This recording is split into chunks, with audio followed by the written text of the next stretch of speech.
Hello everyone, I'm Brother Howard and this is Mass Media and Society Communication 140 online.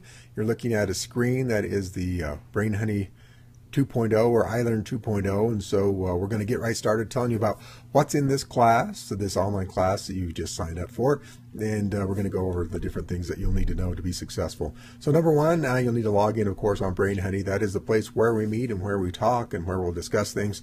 So you go ahead and click on there. I went ahead and logged in already. And let me show you a little bit of the layout here. Over here is the syllabus folder and then the lessons folder. There's only the two, but of course each one you can click on it and there's multiple files in there for you to check out.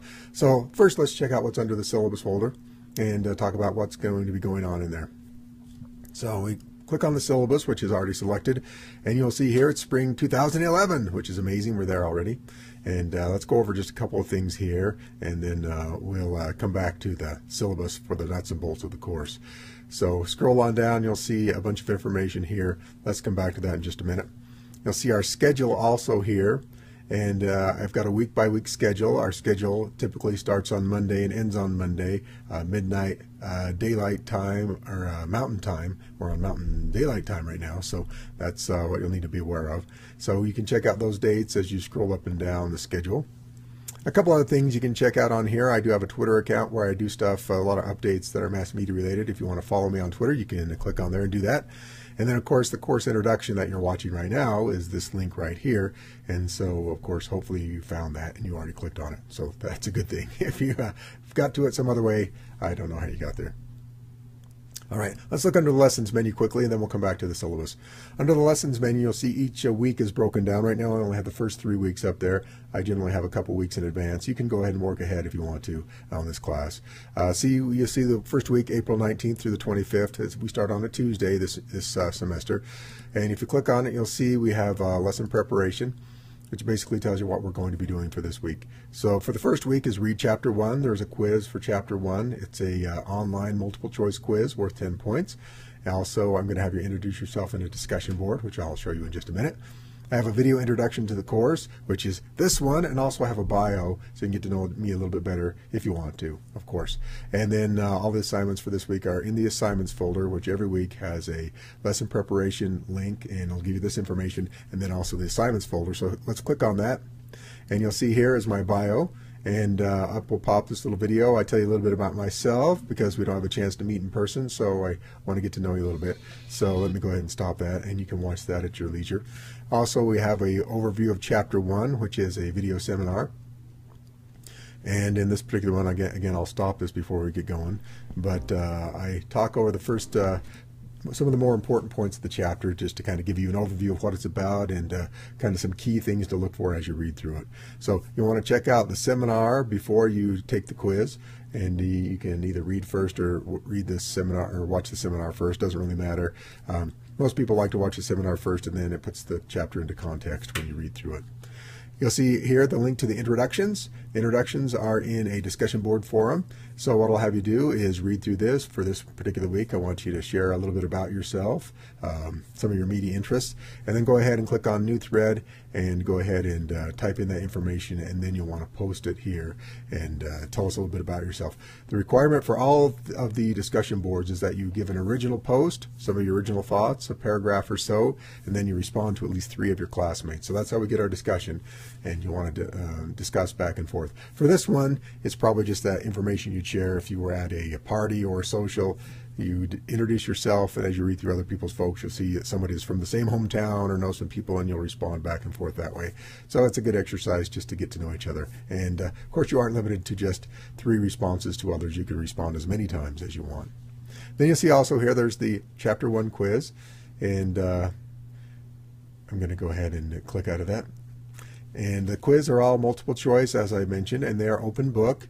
They are not the open friends. You're supposed to do this on your own and research through the book on your own. So make sure you have enough time to do that. When you get there, you'll click on the Start button, and the quiz will pop up. Now, there's no time limit on the quiz. However, computers being what they are and servers being what they are, don't leave it open for a couple of hours. There is a new feature this semester in Brain Honey that should allow you to resume your quiz if you do get stuck. But you know, just be prepared when you go to take the quiz, and know that you shouldn't take 4 or 5 hours with the internet open, because sometimes that will lead to some problems. So that's week number 1, and that's the assignment menu. And each week follows a similar path. We look at week number 2. Here's the lesson preparation. Now there's a couple of new items I'm going to introduce you to that will be part of week number 2, that will be ongoing assignments that we will have every week. So again, read chapter 2. And then we'll have a quiz, but this week we'll have a discussion board connected with a seminar that you'll watch, and also a project that we'll do every week, and then a blog entry. So let's go over those quickly and you can understand what those are. So the seminar, of course, like we talked about, again, is me for about 4 to 10 minutes, depending on what the chapter is about, talking about some of the highlights of the chapter and giving you some insights. And this is one of my favorites. It's about media effects, and so you can check that one out. The discussion board for chapter 2 is about that, about media effects and your take on what impact the media has on us. And so make sure you read through that, and I've got a specific area of the chapter that I'll have you read through, and then I'll have you discuss and respond to others about that. Of course, the quiz, as we've already seen. And now let me talk about the project, because each week we'll have a project, with the exception of the first and the last one. We're going to look at media literacy, and for this project I've given you a couple of websites to look at to figure out what media literacy is. So in the chapter it addresses media literacy, but also more in depth on these websites that I've given you. One is a Cable in the Classroom, and the other one is a media literacy quiz. So I'll have you go to those 2 websites, and the Cable in the Classroom has some specific information about media literacy. Read through it, check it out. And then also go and take the PBS Media Literacy Quiz. I think it's just 10 questions now. It's been adapted. And after you do that, then follow the directions, and I'll have you write up a what I call a 1-page paper. That doesn't mean you have to limit it to just 1 page, but it should be about 1 page, normally double-spaced, without half the page being the heading with your name and title on it. And, you know, just put your name on it, and about a page to page and a half, depending on how much information you want to share. And then I have specific information about how to format that. So for the first one, I'll have you give me a summary of your media literacy from your perspective after reading, and I want you to make clear references to the reading in the quiz. That's how I'll know that you've got some good information, that you read through the information. The second part is a summary of your media literacy strengths and weaknesses. So be introspective after you've read through what media literacy is. Then think about yourself and what are your strengths and weaknesses, and again, make some clear references to the reading and quiz so you'll put that in context. And again, type that up. I prefer Microsoft Word. You can use Open Office as well. That's fine. Just make sure that you save it, and you can copy and paste it right into the text box. And I prefer that actually because it's easier to grade. So when you go to submit it, you click on the submit button here, and it'll open up a text box. And I prefer that you type it on your own, save it on your own computer so it doesn't get lost. It's always nice to have a backup copy, and copy and paste it right here in the project. Then I can open it up and read it directly and give you some comments right back, and I don't have to worry about saving file attachments. It doesn't save beautiful formatting that you might have had in Word or in Open Office, but I get all the information there, and it usually works just fine. So copy and pasting is my preference on the projects. Now we get to a blog entry. This is fun. This is really wide open for you. Each week I want you to make some media observations. Could be just about anything. Things that you see in the world that are related to what we're talking about in class. It doesn't necessarily even have to be that week's subject matter.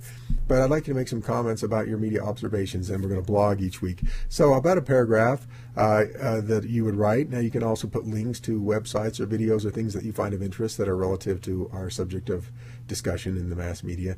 And so it's pretty wide open. No clear cut, you must write about this each week, but it should be related to the mass media or something that we've discussed or something that you find interesting that's related to mass media. So each week, 1 blog entry. And then in here you see I have a couple other videos. Sometimes I put in some other videos for you to check out. Did a interview with Glenn Beck, who is a fairly well-known conservative talk show host and an LDS man, and he talks about his take on how media mold messages. Thought it was interesting. I put it in here as well. Then also I put a video in here about preteens and how they're influenced by the media and shopping. Plenty of advice. So some things for you to check out, and I refer to those, and you can also, of course, discuss those in the discussion thread. So that's an overview of week 1 and week number 2, and gives you an idea how the course is laid out. Each week we'll have similar projects.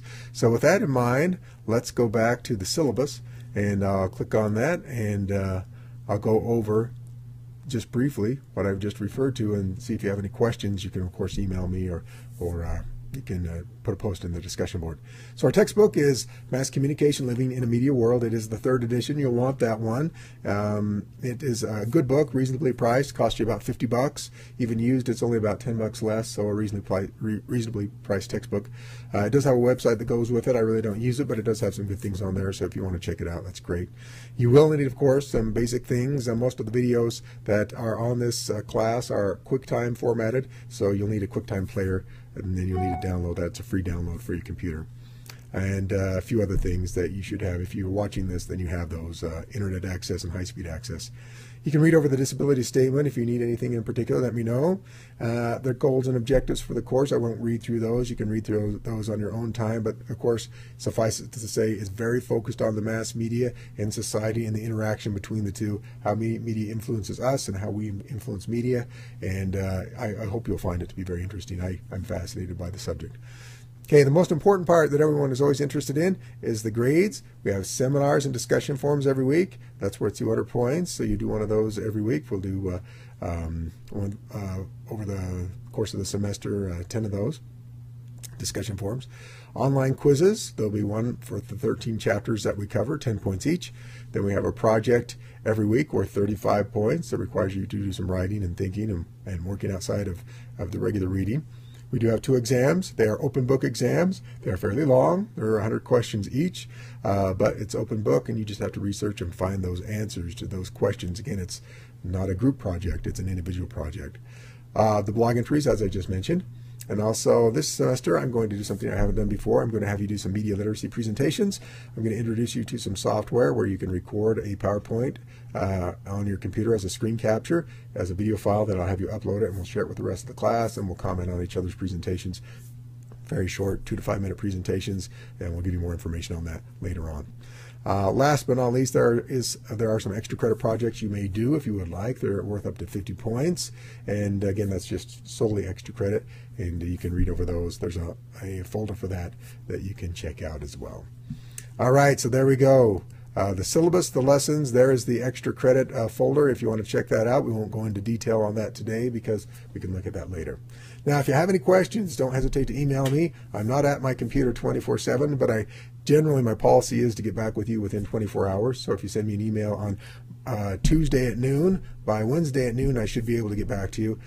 Sometimes sooner, sometimes a little bit later, but generally within that time frame. Weekends are a little bit different. Saturdays and Sundays, I spend a lot of time working. On Saturday doing family stuff, and on Sunday I have church fellow and I'm busy from dusk till dawn. So on weekends, you need to give a little bit longer if you send me an email at that point.